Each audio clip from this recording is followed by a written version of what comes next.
Hi, Eric. Hello. Can You're you hear me? recording. I'm recording You're already. recording. I can hear you.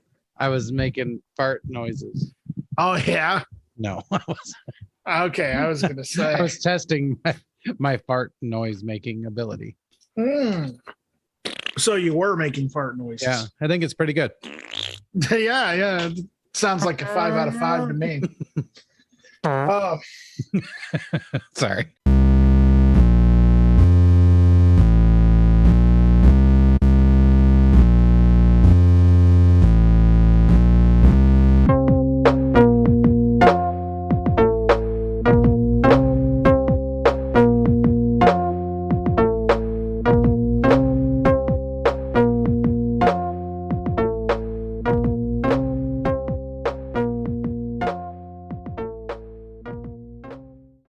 We're recording so we can just bullshit for a while. Or all right. just get into it. It doesn't matter to me. Cool. Let's go ahead and do the intro so that way we get it out of the way. And Okay.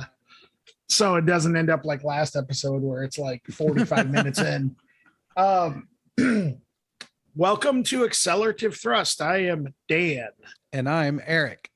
And how is everyone doing? We're doing pretty good. Wow, that's good. Hey, everyone. I got a question for you. That was my Pee Wee Herman at the biker bar. I say we shoot him. Remember that part? Yeah, I do remember that. I say we let him go. Yeah. Which one was that from? The Big Adventure. Big Adventure. Okay. Yeah. Mm-hmm. I remember, isn't that also the one where he like throws a fit about a cheese sandwich? Oh. Like he's like waiting in line to get a cheese sandwich. Jeez, and I don't remember that part. Yeah, he wants a cheese sandwich from this place. And somebody in front of him is taking like a little bit longer. Like he's getting like really impatient. He's all like, gee, take all day, why don't you?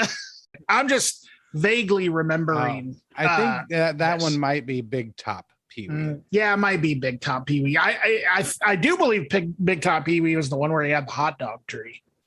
Wow. Yeah. See, I've only seen that maybe once when it came out, which is a long time ago.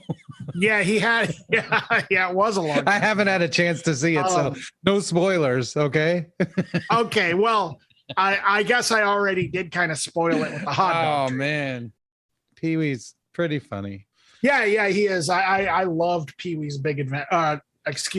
Pee Wee's Playhouse when I was younger. Yeah, me too. And also the Ernest Show.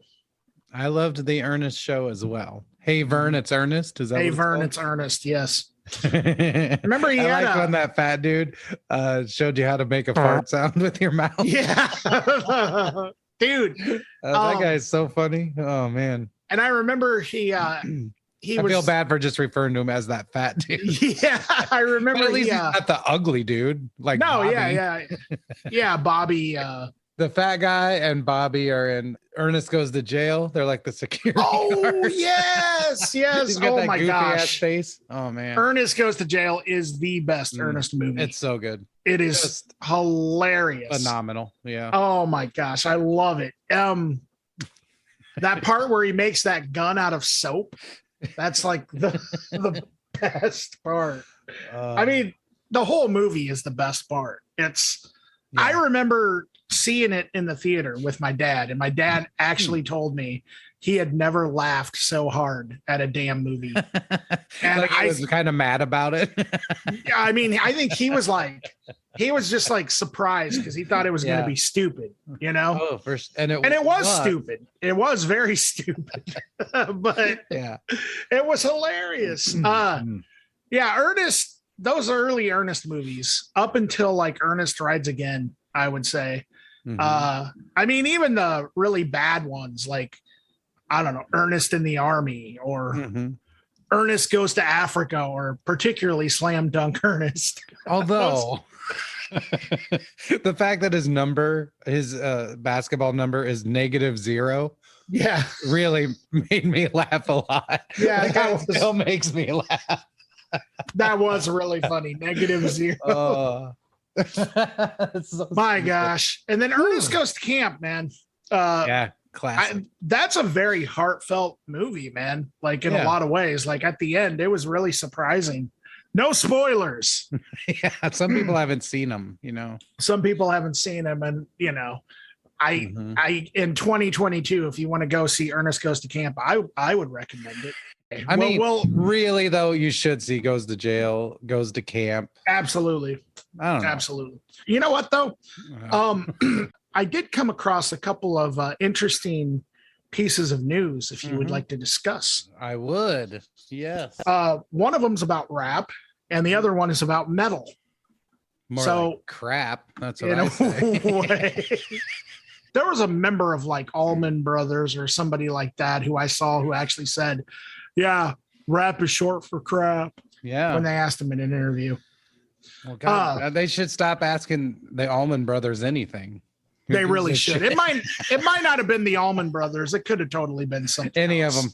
Nazareth, Leonard Skinner. I'm done. I don't Leonard Skinner, maybe.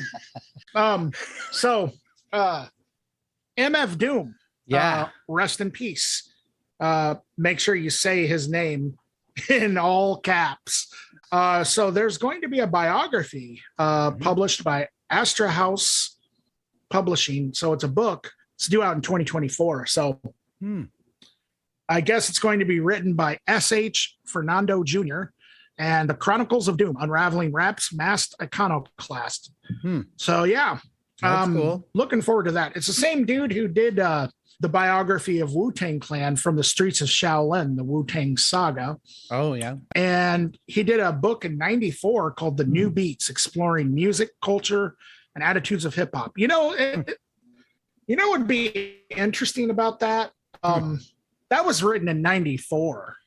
Oh, so yeah, it would be interesting to kind of like just where hip hop was and what was considered current then. Maybe we should have a book review part of our show. That would be cool, actually. The next piece of news is about Gore. Okay. And Gore's Blothar. Is he a new member or is he an old member? I don't know. About Gore. Maybe he took Dave's spot. Okay. Odoris's spot. He called Iron Maiden just a bunch of British old women at this point.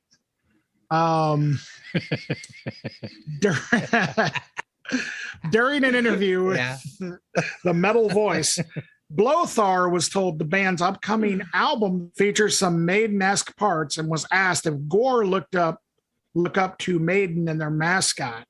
And he says, well, I mean, Eddie, yes. Steve Harris is an old lady, basically. They are all just a bunch of British old women at this point. But at least that's how they act, right? I'm just kidding. But it's very, very odd to me that Steve Harris, I love Iron Maiden, but it always bothered me that Steve Harris has such a problem with punk rock for some reason. Right. Wait, did Blothar say that or did you just say that? I was confused. I got confused as to where Blothar's quote ended and when you were speaking, or maybe that was all Blothar. Oh, sorry. No, that was Blothar. I mean, I would never call Iron Maiden a bunch of British old women. No, I meant the punk rock part. No, I was just responding. I was just responding to that because I agree that it is weird that Steve Harris has always seemed to just totally shit on punk rock. Because to me, when I hear particularly the self-titled and Killers, I hear a lot of punk. Like I think maybe the other guys, well, especially Paul Di'Anno, were probably into the whole punk thing. But no, I guess Steve Harris absolutely hated it. Yeah. Anyway, so yeah, Gore, I guess they think that... And it even says right here, especially when you can obviously hear it in somewhat of what they were doing around the Killers era. And it's like, yeah, that's true. But I don't know. Like what? Who cares? Well, I mean, like, ultimately. At the end of the day, I guess that they are referring to, well, Metal Sucks is referring to Gore as alien sex masters. At the beginning of this article, Metal Sucks says, we're obviously huge supporters of our alien sex masters, Gore. Oh, So, yeah. Anyway, so there's some boomer. I don't know. Yeah, so there's some alien boomer takes for you. Alien boomer takes right there. Actually, though, Iron Maiden are the boomers in this scenario. Yeah, they are. I get the old lady thing. I've been guilty of making similar jokes. Oh, sure. Especially about Paul McCartney. Sure. But he looks like an old lady. Actually, it looks like Angela Lansbury from Murder, She Wrote. Yeah. Isn't he dead? Paul McCartney? Oh, yeah. I mean, he's been dead for a long time, but. So you're ultimately, you're technically not talking about the real Paul McCartney then. No, he looks like a corpse of an old lady. I finally got to say the corpse of an old lady on our podcast. Yeah, that's been trying to work that in. Oh shit. Paul McCartney, yeah. I agree with you. He does look like an old lady. That's 100%. Yeah, and that's all we need to say about him, because I mean, what else has he accomplished, really? Yeah, what else has he done? I mean, big deal. He was in some really like small band for a while, but I don't remember what they were called. Some skiffle band. Yeah, they just disappeared. Here today, gone tomorrow type. They were like a Jerry and the Pacemakers ripoff. Jerry and the Pacemakers. They were. That's a great name. I gotta say, I've never heard of Jerry and the Pacemakers, but I wish I had. They were the first band recorded at Abbey Road, or maybe not the first band, but they recorded at Abbey Road. They were managed by Brian Epstein. They were recorded and produced by George Martin. So they were basically the Beatles. Yeah. Okay, gotcha. Did they sound like the Beatles? Like for real? They sang that song, I'm telling you now. Oh, yeah. With the funny voice, the high pitched. That's how they sang, right? Sounds like, yeah. Well, that is how they, I wish I could do the high pitched, like the Sherry Baby, or Walk Like a Man. Like, what the heck is that guy's name? I love that guy's His name is Frankie Valli. Frankie Valli, man. I love that guy's voice, man. He's got such a... It is very high. It's very high. Like if I do it, I sound like, wow. Like that sort of thing. That was so loud, it cut out my interface. All anyone's going to hear is, So I need to like stand back from the mic and do it next time. Oh, yeah. No, do that now. Do it now. Okay. Like a little more quiet. That was so good. Oh man. It's so high, it's almost unlistenable. I mean, not what you're doing, but like Frankie Valli. Oh yeah, Sherry, that's a good one. Yeah. And then 10 seconds in, I'm like, fuck this. Really? I love. Why would anyone listen to that? Why would anyone listen to that? You're right, but I don't know. For some reason, make a Broadway musical about it. For some reason, I love it. I didn't know there was a Broadway musical about it. Yeah, it's called Jersey Boys, I believe. Jersey Boys. Oh, okay. I didn't realize it was about that. What a bizarre voice. Yeah, it really is. I mean, that's why I like it, because it sounds like Ween without vocal effects, but still sounding like it has vocal effects or something. I think it just sounds like Led Zeppelin. Really? What's that song? It's like ding ding ding ding ding ding ding ding ding. Oh, that one. Like what? That can be like several Led Zeppelin songs, honestly. You're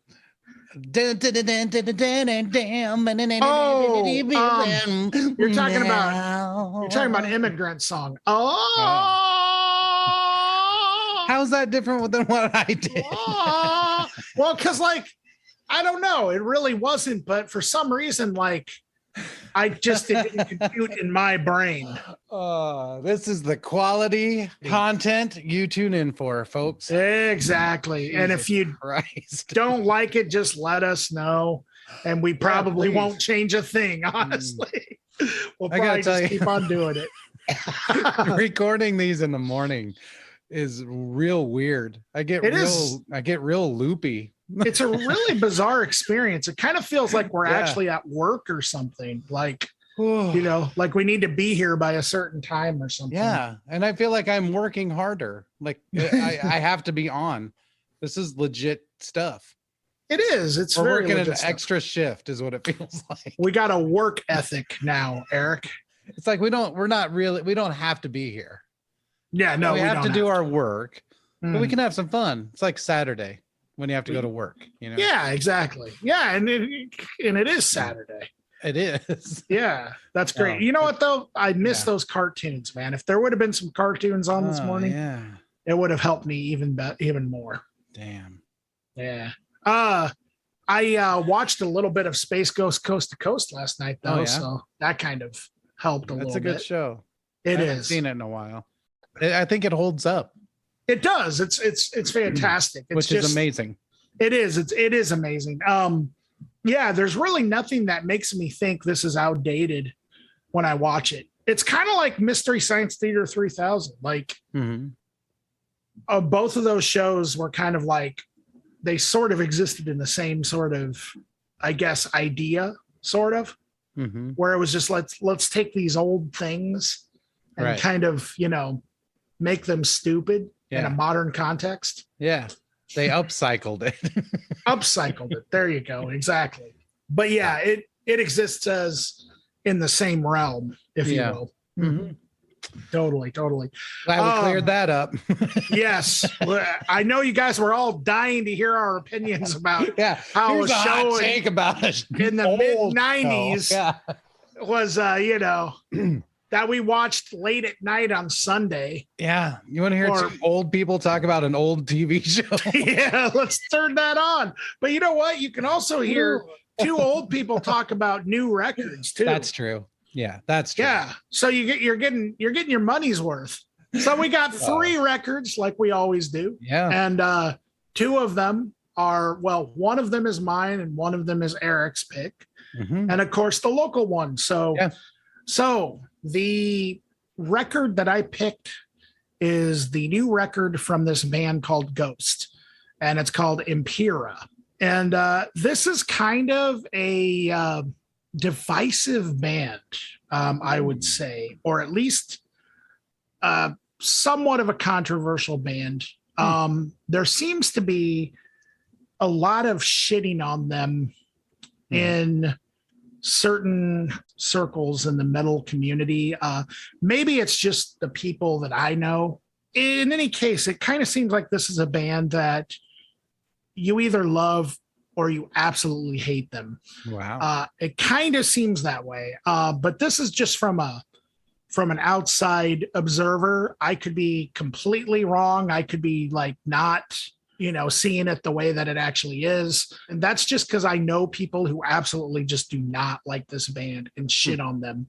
If you're going to listen to metal for, straight aggressiveness, or, if you're really into like noisy in your face, screaming all the time, things like that, on grindcore or something, or like black metal or whatever, and you're not into like this type of metal that these guys are presenting you with, it's not going to be your thing. If you're already not into like 80s style, new wave of British heavy metal type stuff, but kind of a modernized take a little bit, but also with a lot of other stuff going on. And I'll kind of talk about that.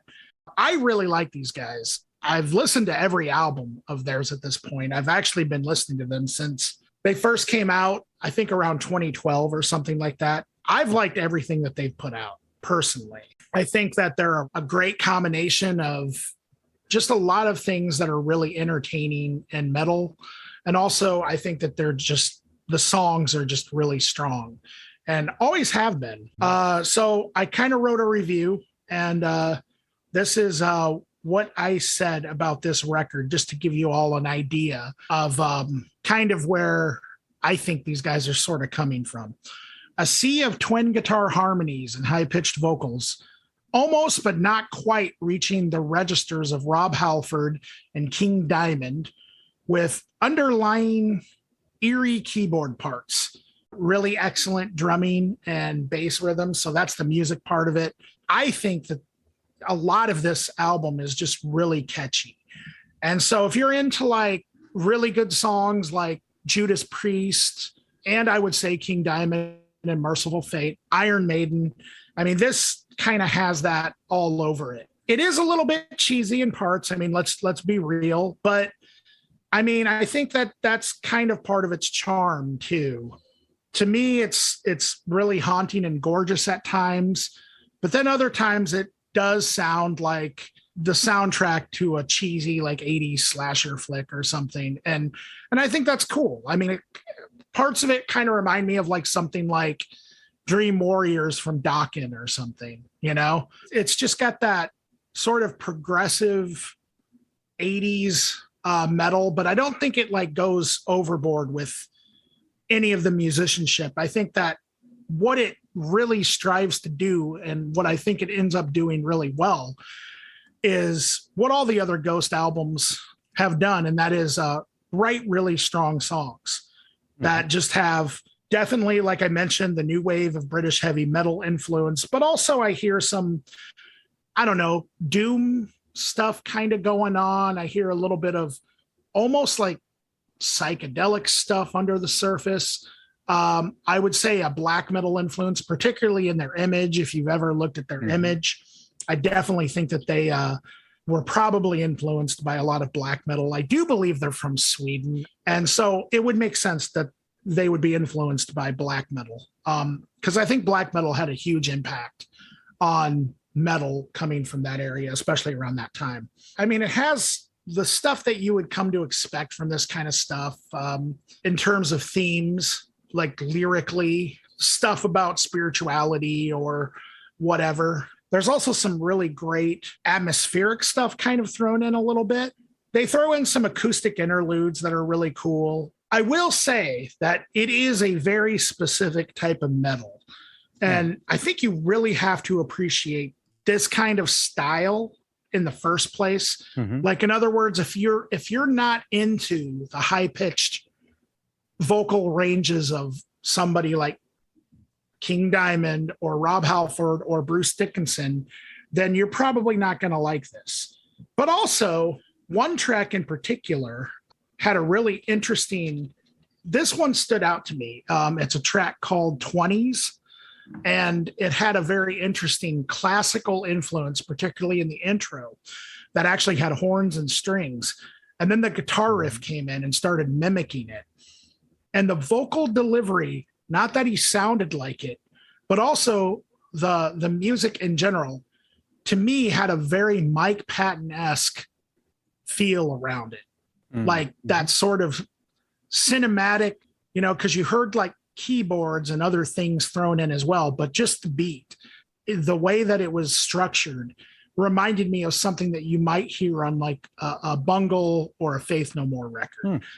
That particular song. So there's also that sort of element to it as well, I think. But overall, yeah, I think it's just really, really good songs. And yeah, like I said, it does get a little cheesy at times. The one criticism I would have of it is there are a couple of songs that I do think are maybe just a tad bit, maybe too long. Like I could kind of see them maybe cutting just a little bit of the fat away from a couple of songs, but it's such a minor thing that it didn't affect the overall listening experience for me. Like I thought that it was still just a very enjoyable listen. And it's not like the comment I just said could lead one to believe that it's kind of a long album. It really isn't. It's only like 45 minutes long in total. And most of the songs are about 3 minutes. I guess I was just kind of talking about one song in particular. The last song I think was, you know, a little long, but I mean, even that is like 6 minutes. It's not like I was getting bored with it or anything. I just mean that I think that there were stronger songs earlier in the record. But it was still a great song, still really good stuff. Yeah, so I'm actually really interested in hearing your opinion about this, Erik, because I know that you're a fan of Priest and Maiden, like particularly early Priest Sure. and Maiden. And I'm sure you probably dig Merciful Fate. Like, I don't know. Have we ever talked about that? No, we have not. We But have not. I am a fan. Yeah. I figured you would. So I'm curious what your take is on this Ghost in Pura. Sure. Well, let me get ready. I have never heard Ghost before. I've obviously heard of Ghost. I think they're probably one of the higher profile metal bands to the general public out there right now. And I didn't know what to expect. What I did think it was going to be was sort of a watered down version of like an extreme metal style. I kind of assumed it was going to be like Merciful Fate, but I didn't get that. I mean, I can hear an influence, but let me say also, I really enjoyed it. Let me get that out there that, I was surprised by this and I liked it a lot. Since I've never listened to them and since I have zero interest in being cool or whatever, like I never took the time to not like them, if that makes any sense. You know, it was just like, I don't care. But I sort of thought it was a way, the imagery of the whole thing, I thought was a way to get people to listen that otherwise wouldn't listen to this kind of music. And that I do think that prediction in my head did come true. Mm-hmm.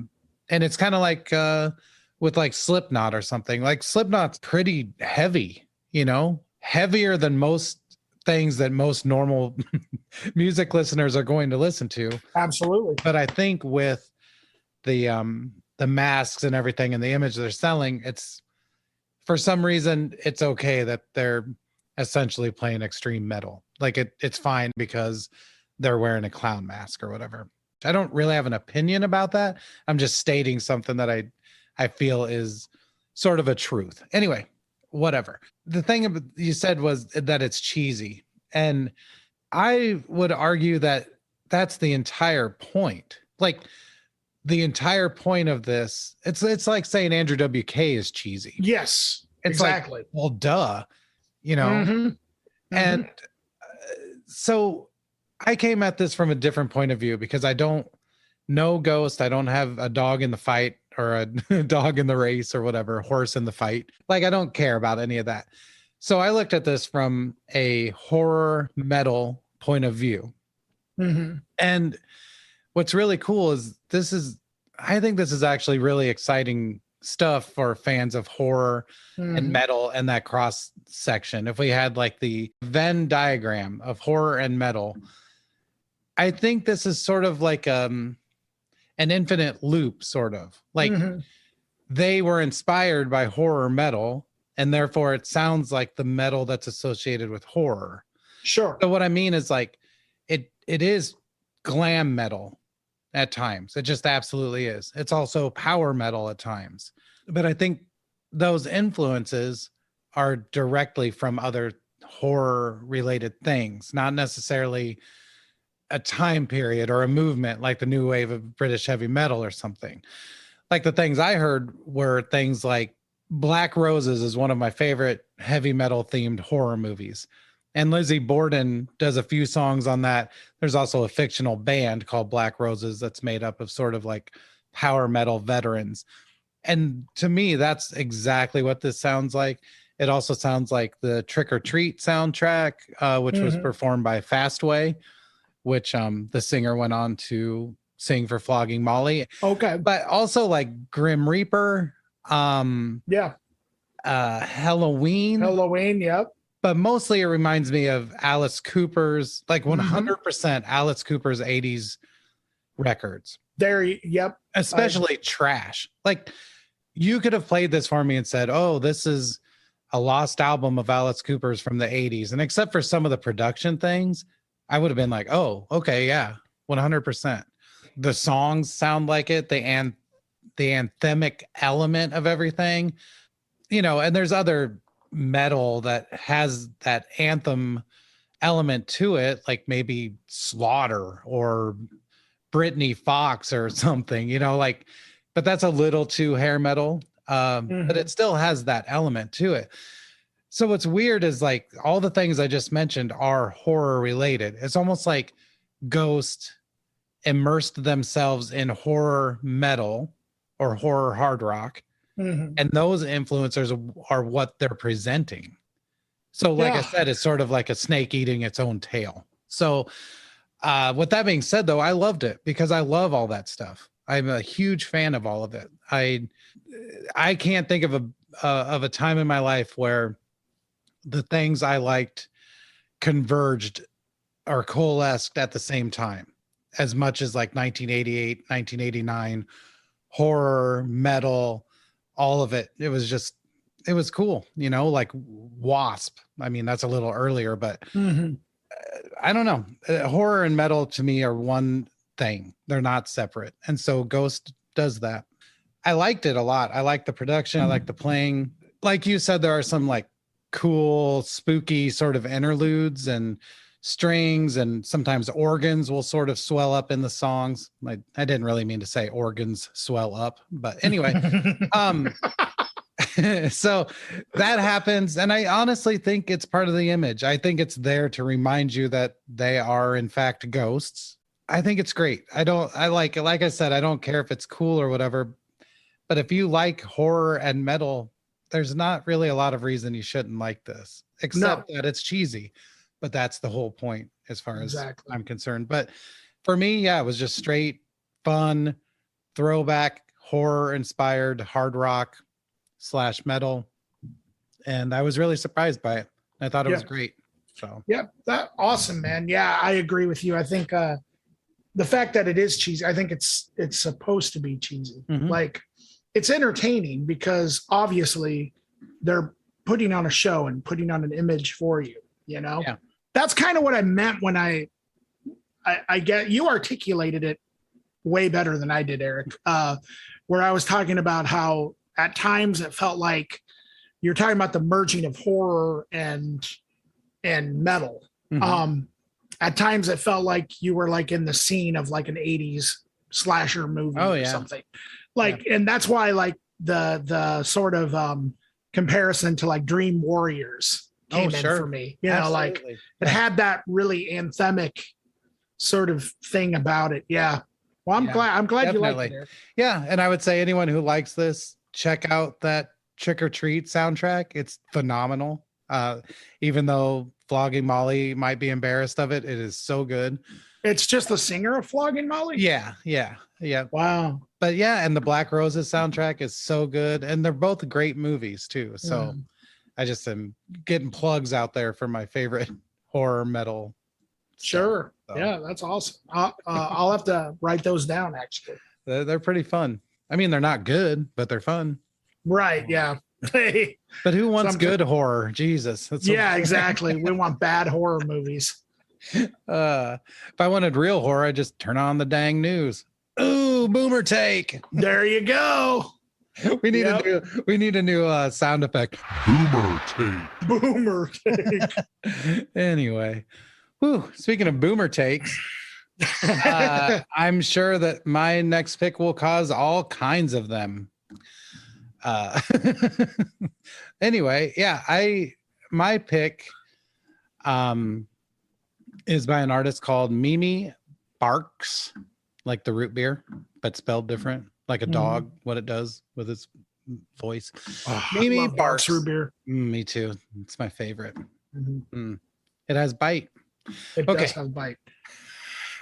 Mimi Barks, Enter the Void. This came out in 2019. So, but being as I'm an old man, you know, a few years behind, I can accept it.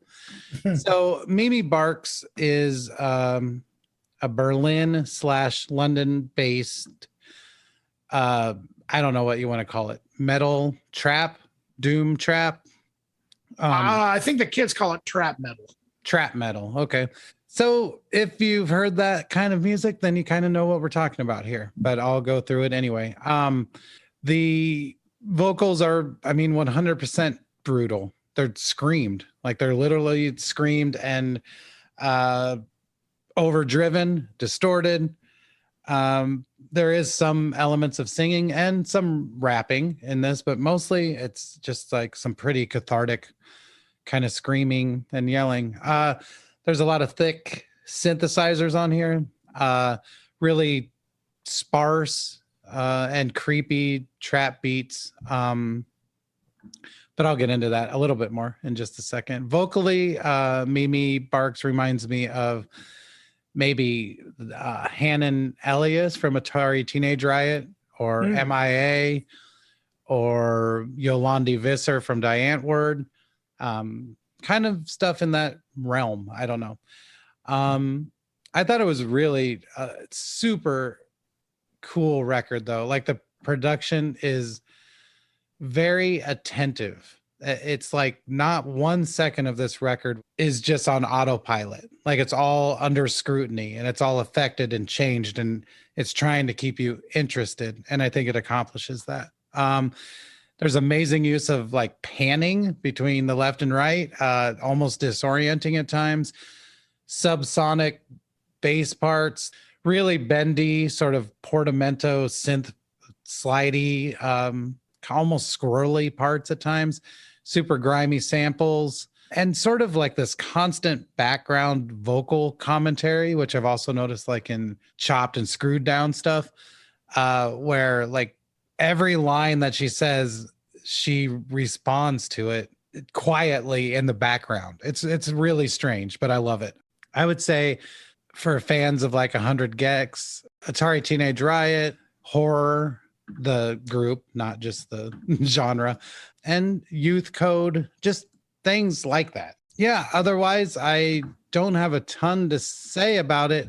It's just intense, grimy, screamy, deep bass fun. And that's going to sound weird after everything I said, but I do think overall it is fun. And what I was going to say about Boomer Takes is I think you have to suspend your elitism a little bit with things like this. You have to just say, okay, this person is probably an Instagram star. This person, their style is overshadowing the music and blah, blah, blah. And it's just like, well, never talk to me about Kate Bush then ever again. You know, it's like people are stylistic and people do use the media to promote themselves. And so it's like, I think as we get older, it's kind of natural to be like, oh, they're this or they're that, and they're not real and they're not true, and this music is a product and blah, blah, blah. And I just for a second try to suspend all that and just enjoy some pretty wild ass music,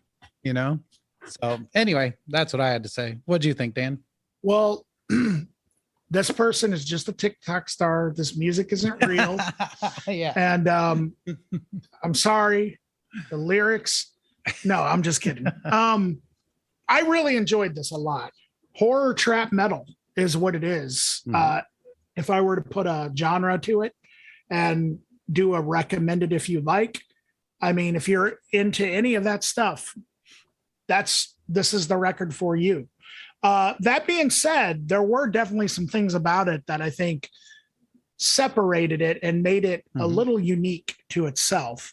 Like you said, the bass drums and the metal guitars, it had this very like noisy sort of aspect to it. And then also the way that I like the way how you described it as Atari, the vocalist from Atari Teenage Riot, or I don't know any of these people's names, but Diane Woodard, stuff like that, because this wasn't straight up rap either. Right. Like it was more like the way that she approached her vocal style, I feel, is more punk rock than it is rap. So I really do honestly feel like it's trap metal, like not like rap metal, you know?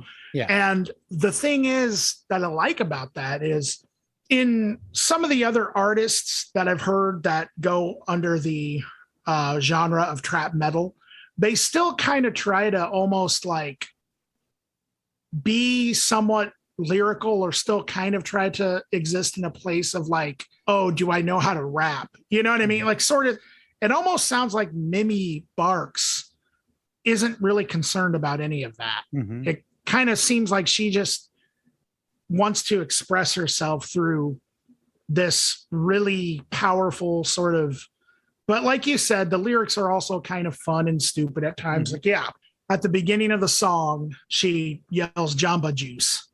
At the beginning of like the first track, I think it is. She yells about Jamba Juice. Mm-hmm. Kind of like, what the hell? Like, just out of the blue. Yeah. And yeah, the production on it is definitely straight up like, I would just call it trap metal. In addition to everything that you mentioned, Atari Teenage Riot, I would also say if you're like a fan of Ghost Main, Little Ugly Mane, even like 3-6 Mafia, Mm-hmm. at least musically, you'd be able to appreciate this. Yeah. It's almost more punk than rap to me in a lot of ways. Like I would almost not even, other than the fact that it has like the sort of trap beats, trap style beats, I would almost not even classify this as anything to do with rap in a lot of ways. It's more of just like a distorted electronic weird record with sort of yelling over it. Yeah. She does come pretty close to rapping at times, but yeah, like I said, I don't think she's really concerned. I also think that like you could even like find something to like production wise if you're into like something like Death Grips, for sure, you know, or like even to a much lesser degree something like like LP's production, like Run the Jewels or something. But I would say like it's way more, it's hard to say because LP has got a different take on like industrial rap than I feel like Death Grips does. So it, you know, but I do think that like the production on this definitely kind of steers in the direction of that as well at times. It's just really noisy and chaotic, and I'm here for it. And you're totally right about, I think we as older people from a different generation, just it's time to kind of like, if you had any reservation at all about what the new generation is doing, it's kind of time to just sort of like understand that like the world just isn't the way that it was in like, I don't know, 1996 or something. And that includes the music industry. You're just not going to hear very many young kids making a boom bap record today. Right. You know, it's just, I mean, you're going to hear it from certain like young rappers, but I mean, it's just not, you know, this is what is really just sort of, as they say, popping. Right. Well, yeah, totally. And here's the thing. I think as musical elitists, music elitists as we are, I think a lot of times we think of new things or out there things or things made by young people as sort of trying to make their way into our world. And that's not that's not the deal anymore. No, not at all. They're not infecting our world. We're tourists in their world. So this is what's happening. So you just have to get over it and enjoy it, or just keep listening to the same stuff you listen to, you know, in high school. It doesn't matter to me. I'm just saying that like our time has passed and now we have to move on. You know? We just have to try to enjoy new things. It is hard to sort of wrap your head around a lot of it because music is so readily available nowadays. For sure. I can kind of see how like there could be this sort of idea that like, okay, well, just another trap metal artist. God, this all sounds the same. But the fact of the matter is, you could say that about 100 bands from like 96. Oh, for sure. Yeah. You know what I mean? Like you can and I'm not saying you have to like this. I'm just saying don't just out of hand dismiss it because it's a young person or they have a lot of style or they have like whatever issue people have. Like don't dismiss it just because they're young. And I mean, give it a chance. You know, I think we just get stuck in these places where it's like, this is the good stuff and all the other stuff sucks. And it's like, you're never going to have any new experiences that way. Ever. Anyway. We're like the, what is it? The cool uncles on this show. We're the cool uncles. The cool uncles who it's not a bad band name. By the way. The cool uncles. Yeah. We'll listen to Mimi Barks and we'll listen to Atmosphere. Yeah. Oh man. Well, Okay, so for our local, we sort of reached out through social media to ask for suggestions, and we got a couple of responses. One of them was a group called Night Dangers. The recording is called My Colossal Truth. It's a pretty short record, 5 songs. I don't know about the total time, but each of those songs are, 3 minutes or under about. My friend Cody Brown sent this to me, and I believe he must play guitar in it. There weren't any credits necessarily that I saw on the Bandcamp that said anything about that, other than the release date and how to buy it. So I'm not sure, but yeah, I'm pretty sure my friend Cody Brown plays guitar in it, and Cody Brown is awesome. He's been a part of lots of great bands in Iowa throughout the years, Innocence Broken and the Heart Cody. Attacks, yeah, and Whoa. all sorts of stuff. So I haven't heard from him forever. Yeah. Anyway, sorry. Yeah, no, he's a sweetheart. We've been able to work together on a lot of things, and yeah, he's one of my favorite people to run into for sure. But I think the band is actually from Minneapolis, and Cody plays with them, or maybe it's a recording project. Like I said, I wish I would have asked a couple follow-up questions, but well, we have the information we have, so we have to go forward with that, right? So yeah, from Minneapolis, and I'm just going to start my review of this by saying I am wholly unfamiliar with this style of music. Like, I don't know even of another band that sounds like this. But with that being said, I understand that there's probably a huge scene for this and probably a huge history that I know nothing about. And I think hopefully Dan might have some things to say about that I don't know anything about. So yeah, I don't really have a lot to compare it to, but I do know what I heard, and what I heard is that it's really good. The songs are well crafted, they're dynamic, they move a lot and go a lot of places. They're never boring. And I'm just talking about the songwriting here. If I heard these songs played acoustically by one person, I think I would still think that they were really well done and dynamic, like I said. But yeah, it's performed. The performances on this are amazing, and the recording is killer. The production is pristine. It's like every sound is the crispest.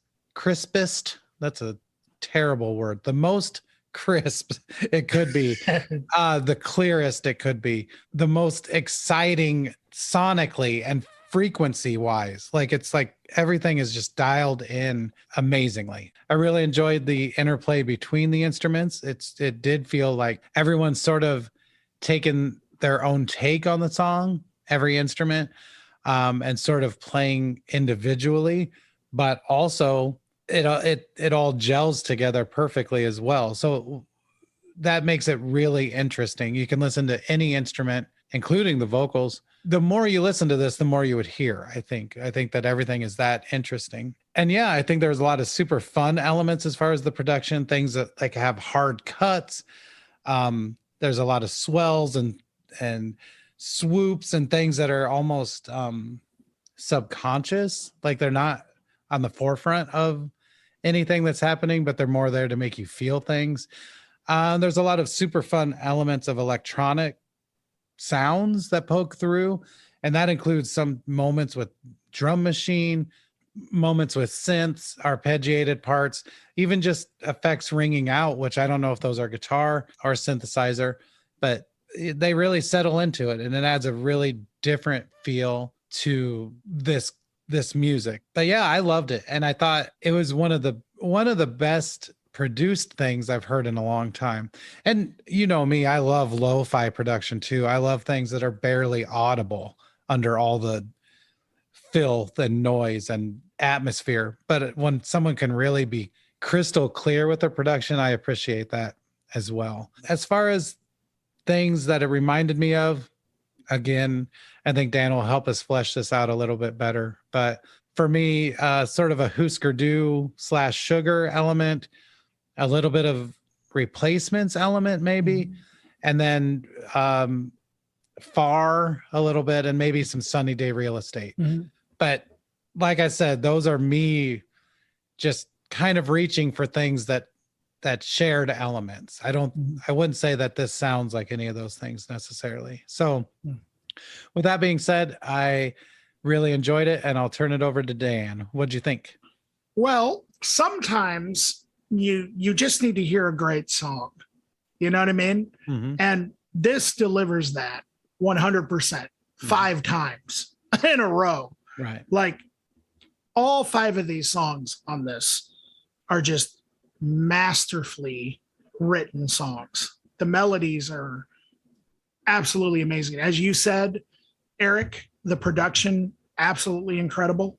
Definitely one of the best produced things that I've heard in a while as well. I would say that it's almost, from my perspective, almost pop punk, but not quite. There's just too much more going on to just kind of, I feel like just calling it straight up pop punk would be a little unfair. I mean, there's some things that kind of scream new wave at me, especially when they start adding like, you know, the keyboards to it and stuff like that.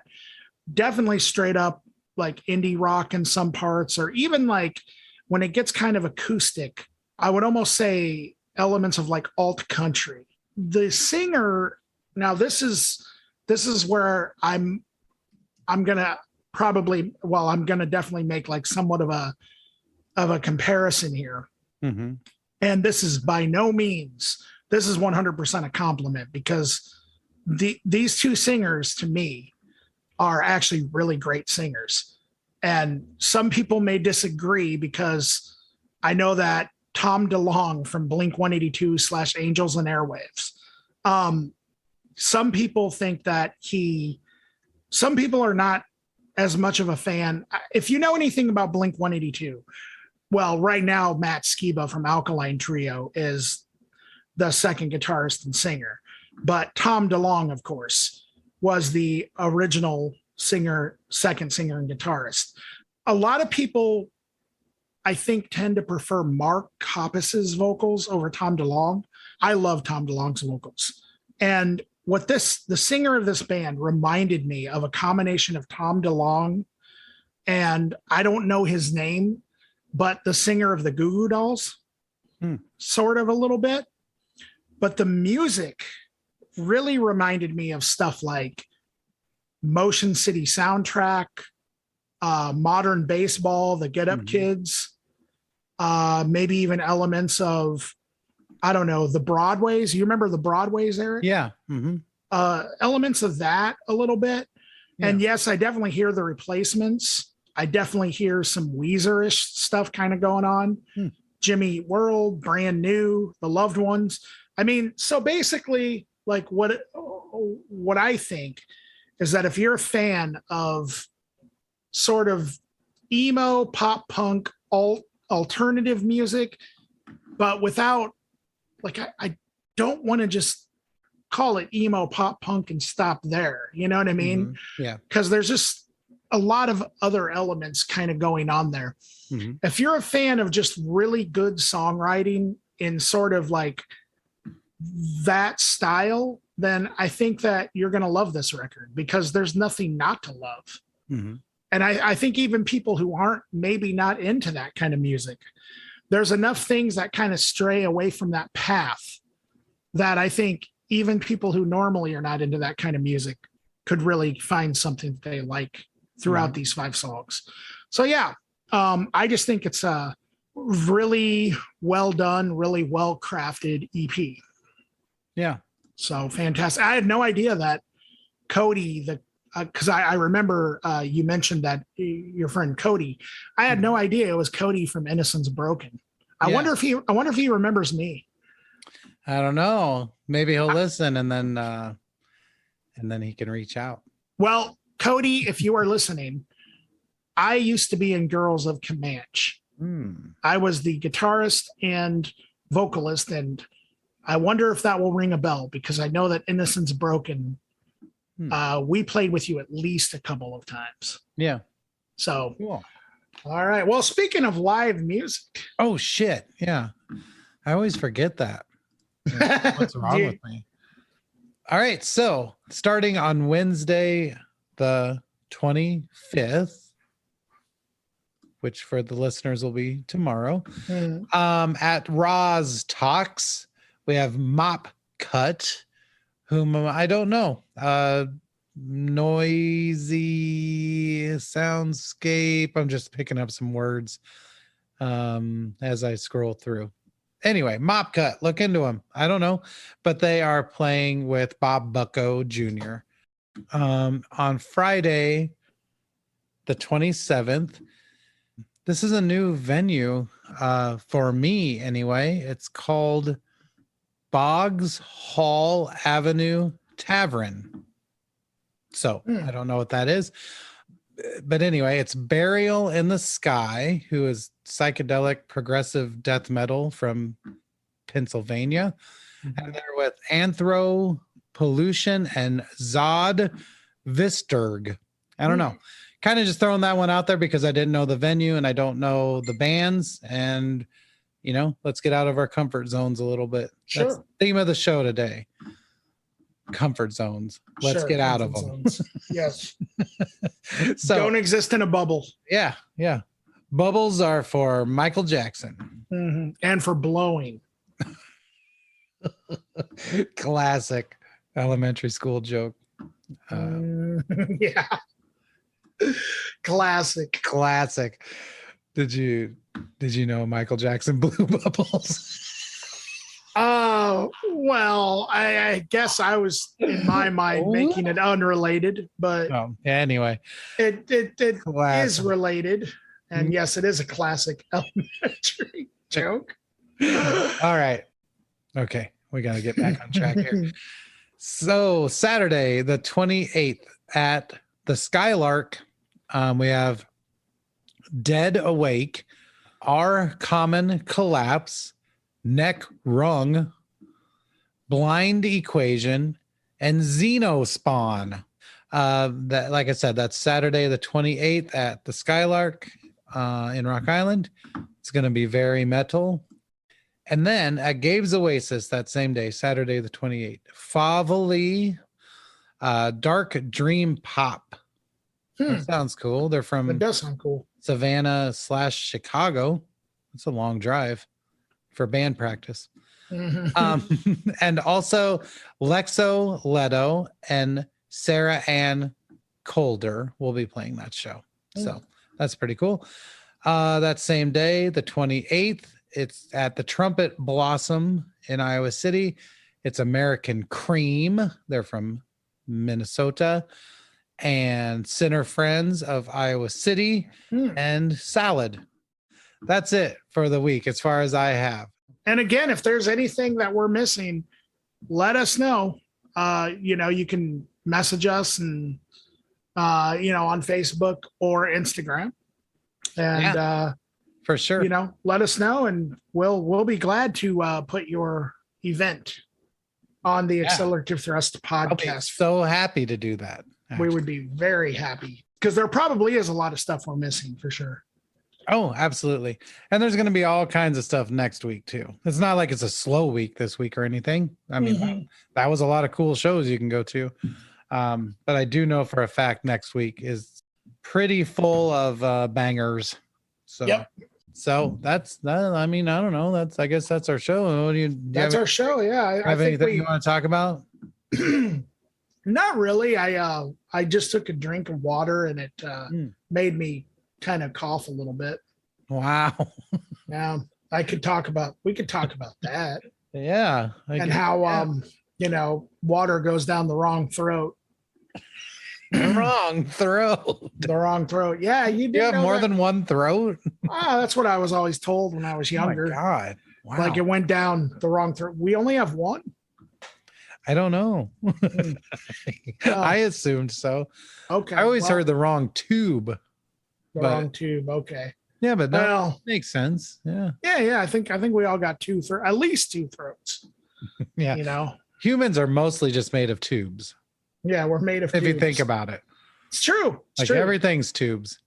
Yeah, I mean, if you think about it, bones, they're basically tubes. And then it's surrounded by meat. Yeah. But even muscle, I think, consists of strands, basically, right? Yeah, I think Kinda? so. Mhm. Wow. Is there anything on us that's not a tube? No, I don't think so. I Is skin mean, a tube? Wait, did I just say skin, skin tube? flesh tube. You know, it is really weird when you think Flesh about it, though. tube. Flesh tube. Oh, That, gross. that is, yeah, that is I like leaning it. on the gross side. On the I do gross like it, though. side. On the gross side. Oh, It is. yeah. It is interesting though when you think about, like, you know, you cut yourself or something, and so Mhm. your skin is open, you know, and it does, like, it grows, you know, it grows back. Yeah. Like we're actually, like, you know, a bunch made up of, like, a living coat or, like, force field that Yeah. eventually kills us anyway. Yeah, that's true. Yeah. Surrounded by a fleshy overcoat and swaddled in. We're trapped. We're trapped. Mm-hmm. Actually, maybe we could think of our skin just as one giant meat tube.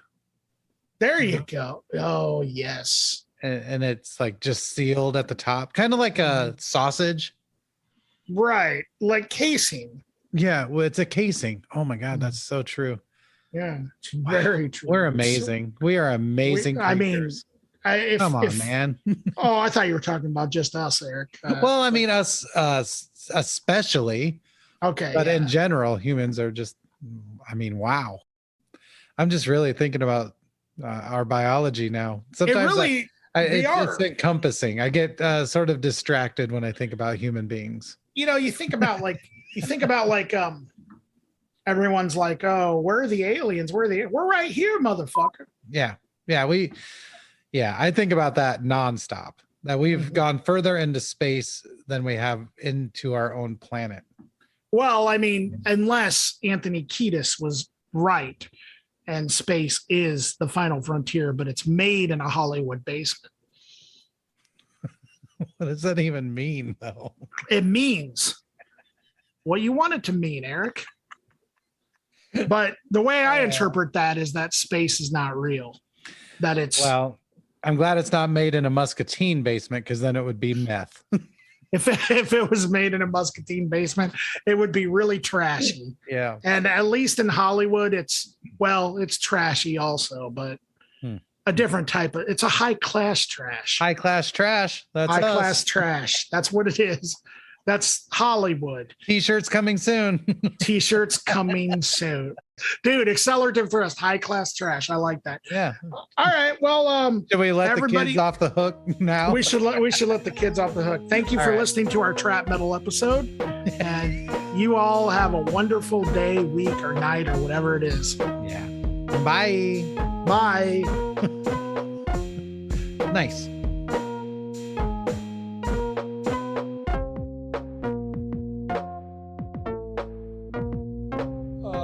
This is the quality content you tune in for, folks. Exactly. Jesus and if you Christ.